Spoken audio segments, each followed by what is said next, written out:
Assalamualaikum warahmatullahi wabarakatuh. Saya Aja Modaningrat dari kelas Biologi C semester 5. Di sini saya akan menjawab pertanyaan nomor 1 dan juga nomor 2. Nah, di sini untuk nomor 1, untuk mempelajari fisiologi hewan, seseorang perlu memiliki pengetahuan mengenai biokimia, histologi, dan juga biologi sel. Mengapa demikian? Hal ini dikarenakan fisiologi hewan tidak hanya mengkaji fungsi sistem dalam tubuh, melainkan juga alasan dan cara fungsinya sistem itu. Fungsi dan struktur tubuh hewan memiliki hubungan yang sangat erat. Keduanya merupakan satu kesatuan yang tidak dapat dipisahkan.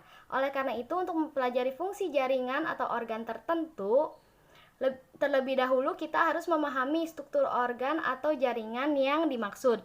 Seseorang tidak mungkin belajar suatu fungsi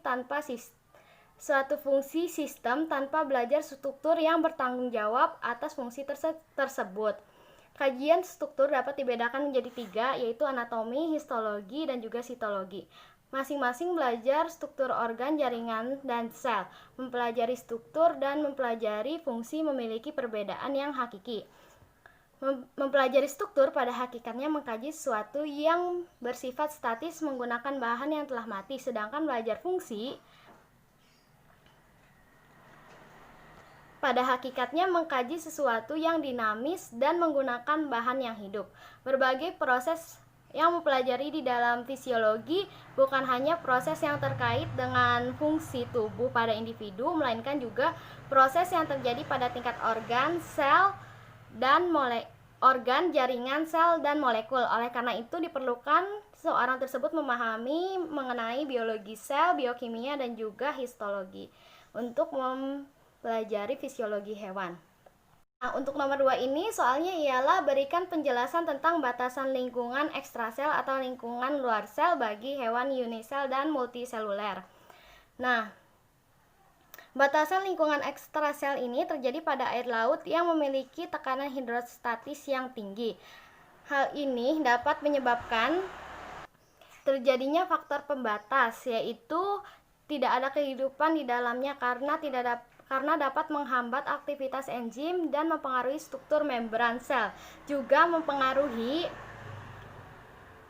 peralihan fase sitoplasma dan pergerakan sel serta aktivitas reproduksi sel.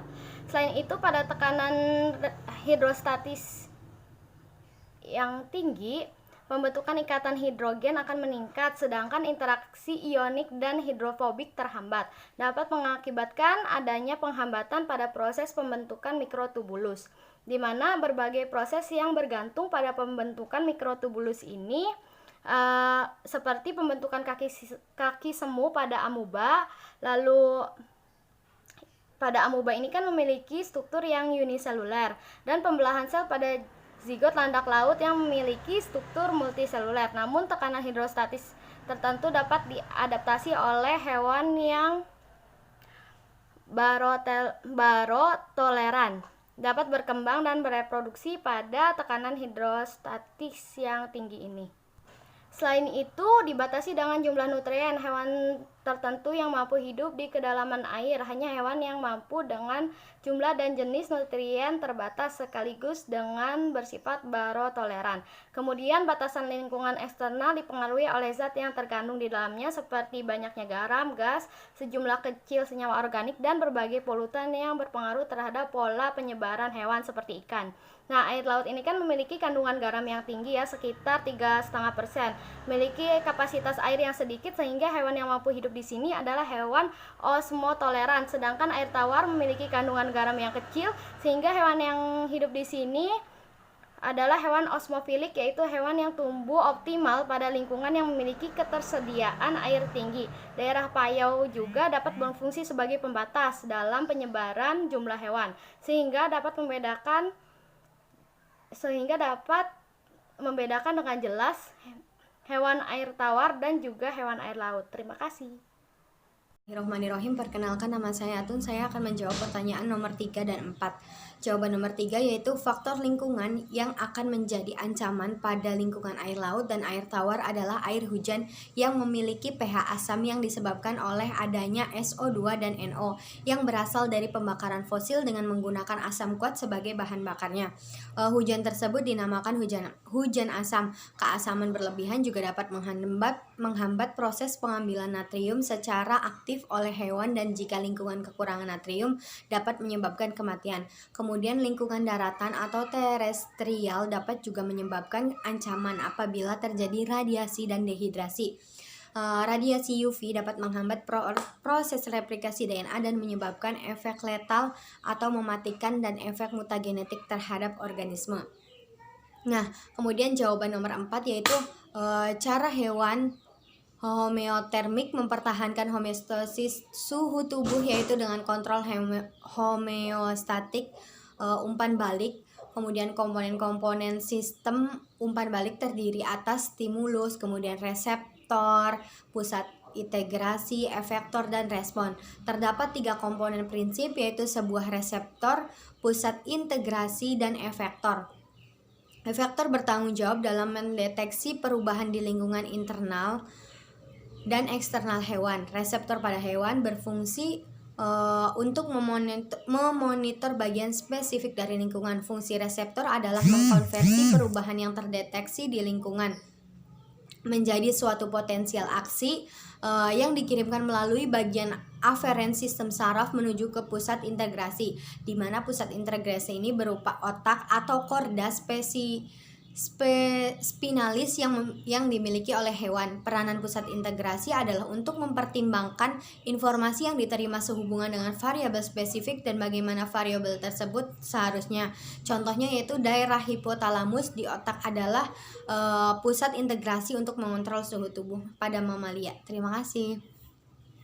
Saya akan melanjutkan menjawab nomor 5. Fungsi tubuh hewan yang terselenggara dengan sistem umpan balik. Yang pertama yang positif yaitu pada saat terjadi kontraksi saat persalinan hormon oksitosin dilepaskan ke dalam tubuh yang merangsang kontraksi lebih lanjut yang menyebabkan kontraksi tersebut meningkat.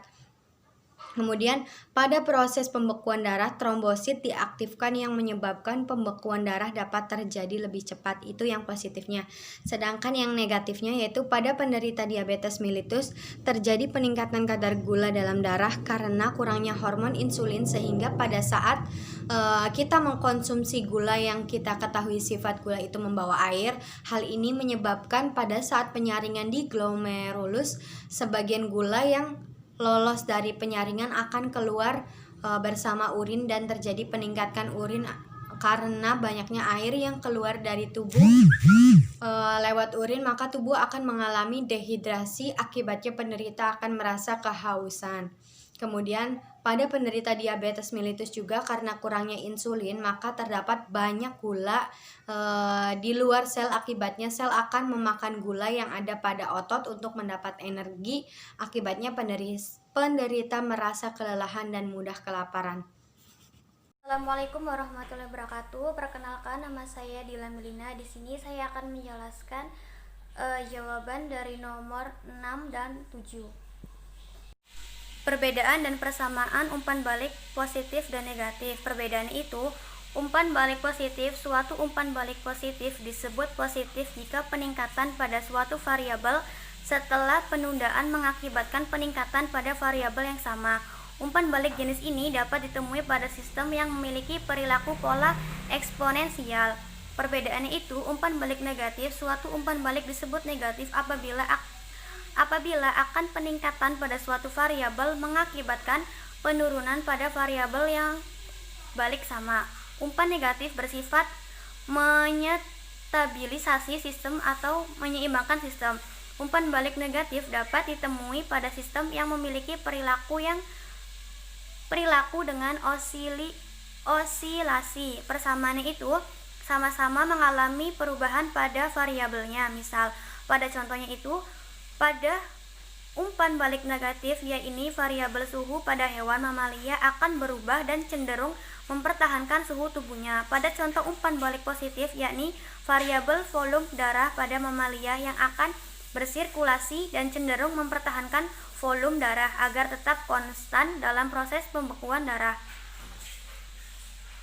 Selanjutnya itu adaptasi. Adaptasi ini merupakan kemampuan makhluk hidup untuk menyesuaikan diri dengan lingkungan hidupnya. Adaptasi dapat berupa penyesuaian dari bentuk tubuh, penyesuaian tingkah laku, dan penyesuaian fungsi tubuh.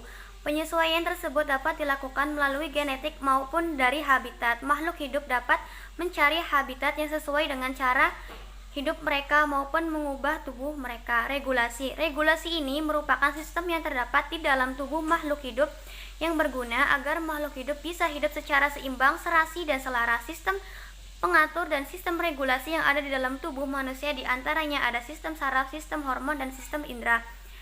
Konformer. Konformer ini merupakan sebagian hewan juga tidak dapat mempertahankan kondisi lingkungan internalnya untuk menjadi berbeda pada lingkungan luar, sehingga perubahan apapun di luar akan tercermin dan perubahan di dalam lingkungan internal. Regulator.